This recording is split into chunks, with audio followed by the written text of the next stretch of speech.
Hi everybody. So tonight on Miley's menu, we are going to be making some classic ribs. And so the first step is to make the sauce. We're going to start with 1 cup of ketchup. And then we are going to do 1/3 of distilled white vinegar. And we're going to add a bit of fresh chopped garlic. We happen to be a very garlic friendly household, so I've done 4 cloves, but depending on how much you like garlic, you can adjust that to however you want. After that, we are going to add Worcestershire, and we are going to do 1 tablespoon of that.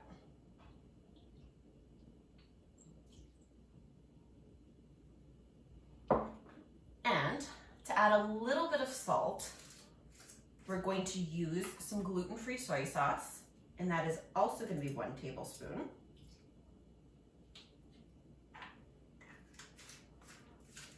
And to adjust hotness, you can use any type of hot sauce. I'm using Frank's today just because. And so this is going to be 2 tablespoons. And in the past, I've used piri piri or even habanero hot sauce. So it's really kind of whatever mood you're in. The vinegar and Frank's kind of brings out the tenderness in the ribs though. All right. And then after that, we are gonna take some red pepper flakes, just for that added extra heat. And we are gonna do 1/2 teaspoon of those. And lastly, 1/2 teaspoon of mustard seed. All right. And then you want to whisk it together so it becomes kind of a thick sauce, but not too thick. And of course, if it's always a little bit too thick, you can add more vinegar. All right.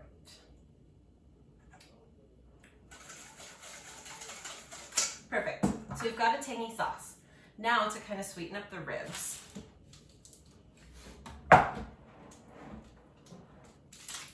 we have some brown sugar, which we're just going to put 1/4 of a cup directly onto the ribs. And you want to kind of massage it in so that flavor really sticks to the bone.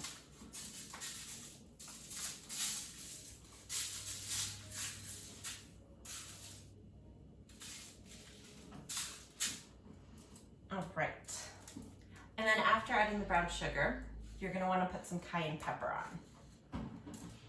And this is just a little bit less than 1/4 of a cup.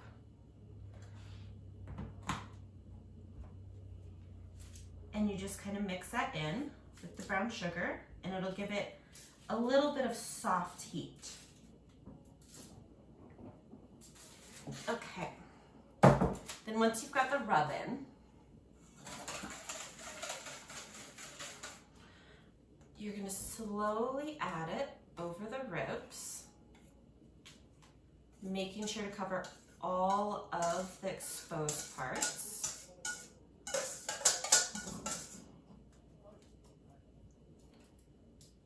All right. And so once you have everything covered, just add a little bit of olive oil, basically a drizzle on the sides of the pan. And then so this is going to go into the fridge for about 4 hours, just so that marinade can sink in. And then we'll be ready to cook it in the oven.